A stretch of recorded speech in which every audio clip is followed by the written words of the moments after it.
युवा के रोजगार का सबसे बेस्ट मुद्दा है और हम वो काम करके दिखाएंगे। जननायक जनता पार्टी से आप जुड़े हैं, सरकार में आपका हिस्सेदारी रही है, पब्लिक में कुछ काम आपने करवाए हैं, कुछ लोगों की अभी भी डिमांड है, परंतु अब की बार क्या कुछ एजेंडा रहने वाला है, किन कामों को जो है लोगों को राहत मिलने वाली है? तो क्या ऐसा मुद्दा था कि जो दुष्यंत चौटाला जी ने नहीं करवाया? और दुष्यंत चौटाला ही एक ऐसे व्यक्ति थे जिसके पास लोगों को उम्मीद थी और उनके पास ही लोगों की भीड़ थी। आपने भी देखा 4.5 साल में किसी और व्यक्ति के पास कोई ऑप्शन ही नहीं था। जननायक जनता पार्टी की बात करें तो एक जाट समाज के नाम की एक छाप है।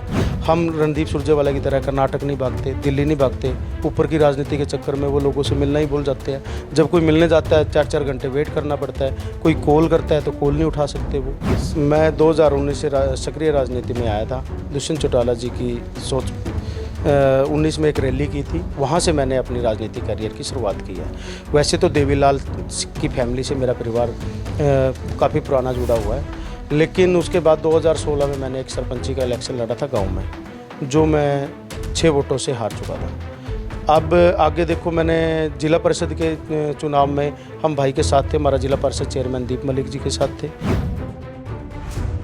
नमस्कार, पंजाब केसरी देख रहे हैं आप। जननायक जनता पार्टी की दूसरी लिस्ट आ चुकी है, जिसमें बता दें कैथल विधानसभा की अगर बात की जाए तो संदीप गढ़ी को जो मौका दिया गया है। हमारे साथ संदीप गढ़ी मौजूद हैं, इनसे बातचीत करेंगे। विधानसभा चुनाव को लेकर क्या कुछ एजेंडे रहने वाले हैं, क्या कुछ रोड मैप तैयार किया है। सबसे पहले संदीप जी, आपको बहुत बहुत बधाई। बधाई जी, आपको भी जयपाल जी, और आपके सब दर्शकों को मेरी तरफ से बधाई। संदीप जी, जननायक जनता पार्टी की दूसरी लिस्ट में आपका नाम आया है। कैथल विधानसभा की बात की जाए, रणदीप सिंह सुरजेवाला बड़े दिग्गज नेता खड़े हैं। क्या नाम है, लीला राम गुर्जर की बात की जाए, आपसे उम्र में भी और राजनीतिक कैरियर में बड़े हैं। क्या कुछ देख पाते हैं ऐसे ऐसे धनुर्धरों के बीच में एक अभिमन्यु क्या अपना प्रदर्शन दिखा पाएगा? देखिए, बात ऐसी है कि जैसे पिछले 20 सालों से हम देख ही रहे हैं, रणदीप सुरजेवाला जी ने कांग्रेस के राज में भी क्या कुछ किया है। यहाँ पे एक 2-4 सड़कें बना के वो कहते हैं मैंने विकास कर दिया, लेकिन हल्के के लिए कुछ काम नहीं किया, अपने युवाओं के लिए कोई काम नहीं किया, युवाओं को रोज़गार देने का कोई काम नहीं किया। और युवा आज के हमारे विदेशों की तरफ प्लान कर रहे हैं, लेकिन आज की युवा पीढ़ी ये चाहती है कि युवा को रोज़गार मिले। और जैसे हमारे लीला गुजर जी थे, उनकी तो प्रशासन में भी कहते थे चलती ही नहीं, तो क्या रोज़गार देंगे वो लोगों को। तो हम तो ये कहते हैं कि युवा की सोच के साथ, युवा के साथ चलो, तो युवा के रोज़गार का सबसे बेस्ट मुद्दा है और हम वो काम करके दिखाएंगे। जननायक जनता पार्टी से आप जुड़े हैं, सरकार में आपका हिस्सेदारी रही है, पब्लिक में कुछ काम आपने करवाए हैं, कुछ लोगों की अभी भी डिमांड है, परंतु अब की बार क्या कुछ एजेंडा रहने वाला है, किन कामों को जो है लोगों को राहत मिलने वाली है?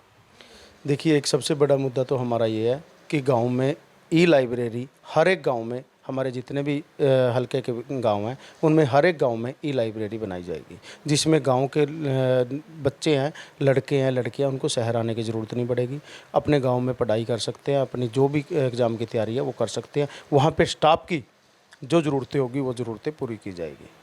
आप विधायक बनो, जननायक जनता पार्टी को लोग क्यों वोट दें? क्योंकि पहले लोगों ने देख लिया 5100 पेंशन की बात की जाए और लड़कियों को स्कूटी देने की बात की जाए, अन्य तरह की जो योजनाएं चलाने की बात की थी, परंतु जननायक जनता पार्टी जब अलायंस हो गया था बीजेपी के साथ, जो गठबंधन हो गया था, उसके बाद सभी जो दावे हैं बड़े बड़े किए थे वो सभी धराशायी हो गए।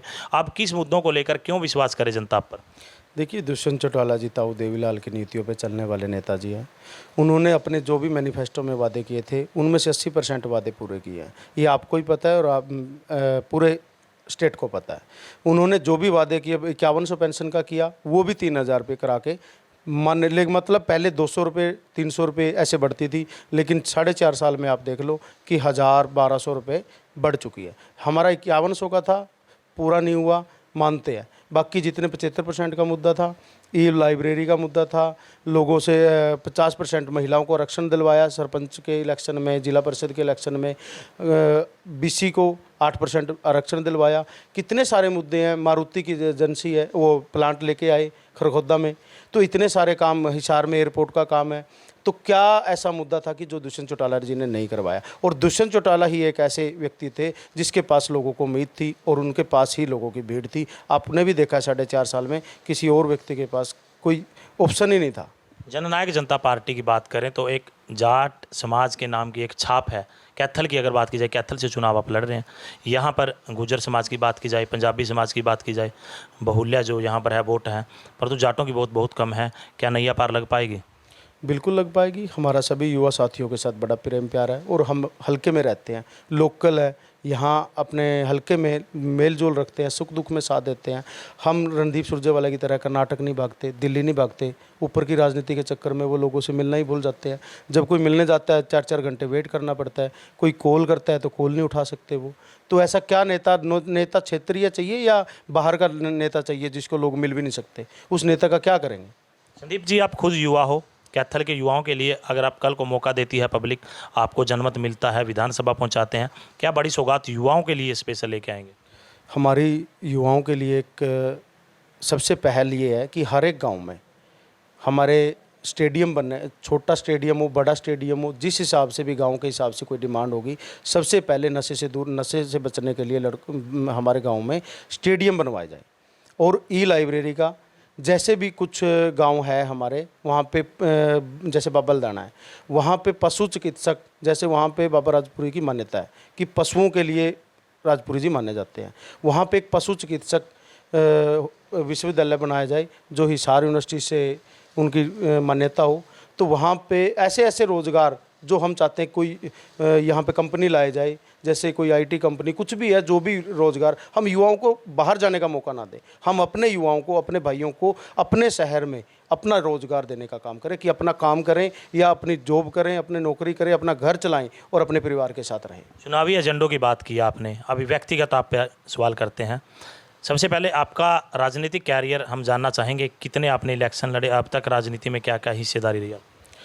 मैं 2019 से सक्रिय राजनीति में आया था। दुष्यंत चौटाला जी की सोच 19 में एक रैली की थी, वहाँ से मैंने अपनी राजनीतिक करियर की शुरुआत की है। वैसे तो देवीलाल की फैमिली से मेरा परिवार काफ़ी पुराना जुड़ा हुआ है, लेकिन उसके बाद 2016 में मैंने एक सरपंची का इलेक्शन लड़ा था गांव में, जो मैं 6 वोटों से हार चुका था। अब आगे देखो, मैंने जिला परिषद के चुनाव में हम भाई के साथ थे, हमारा जिला परिषद चेयरमैन दीप मलिक जी के साथ थे। बार एसोसिएशन का मैं एडवोकेट हूँ, तो बार एसोसिएशन के चुनाव में बलजिंदर मलिक जी अपने साथी हैं, तो उनके चुनाव में भी हमारी बड़ी भागीदारी थी कि उनके साथ मिलजुल के कंधे से कंधा मिला के हमने बड़ी मेहनत की और उनको बनाने का काम किया। व्यक्तिगत सवाल आपसे पूछना चाहूँगा, आपको बुरा भी लगेगा।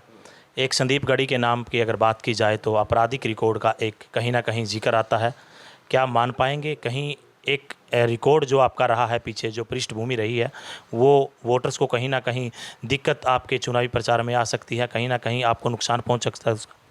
जयपाल जी, आपका सवाल बड़ा अच्छा है। मुझे भी कई बार पता लगा है कि लोग मेरे से क्या एक्सेप्ट करते हैं, लेकिन आप एक बात बताओ, आप भी लोकल हो, आपने कहीं देखा कि संदीप ने कहीं किसी प्लॉट पे कब्जा किया हो? संदीप ने किसी के साथ नाइंसाफ़ी की हो? किसी के साथ पैसे वसूले हो? किसी को पैसे के लिए लूटमाट की हो? सिर्फ अगर कहीं पे खड़ा होना पड़ा है तो हो हक की लड़ाई के लिए, और हक की लड़ाई को लड़ने के लिए गुंडागर्दी का नाम नहीं दे सकते हम। बिल्कुल सही है, हक की लड़ाई के लिए गुंडागर्दी नहीं है।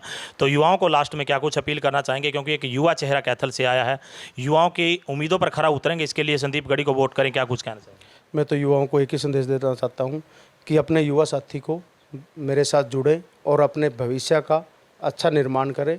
और सबसे अपील है कि ज़्यादा से ज़्यादा संख्या में चाबी के निशान पर वोट देके मेरी अपील को स्वीकार करें और अपने हलके का विकास कराने में मेरी मदद करें। बहुत बहुत धन्यवाद सर। Thank you sir. तो ये थे जननायक जनता पार्टी के जो प्रत्याशी बनाए गए हैं कैथल से, संदीप गढ़ी, जिनसे हमने चुनावी चर्चा को लेकर बखूबी बातें की।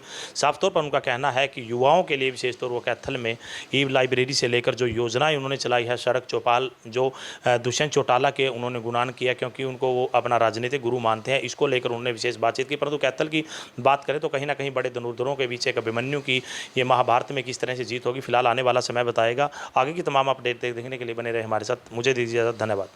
हमसे जुड़े रहने के लिए हमारे YouTube चैनल को सब्सक्राइब करें और नई वीडियो की नोटिफिकेशन के लिए बेल आइकॉन को दबाएं। अगर आप ये वीडियो Facebook पर देख रहे हैं तो लाइक जरूर करें और ज्यादा से ज्यादा शेयर करें। धन्यवाद।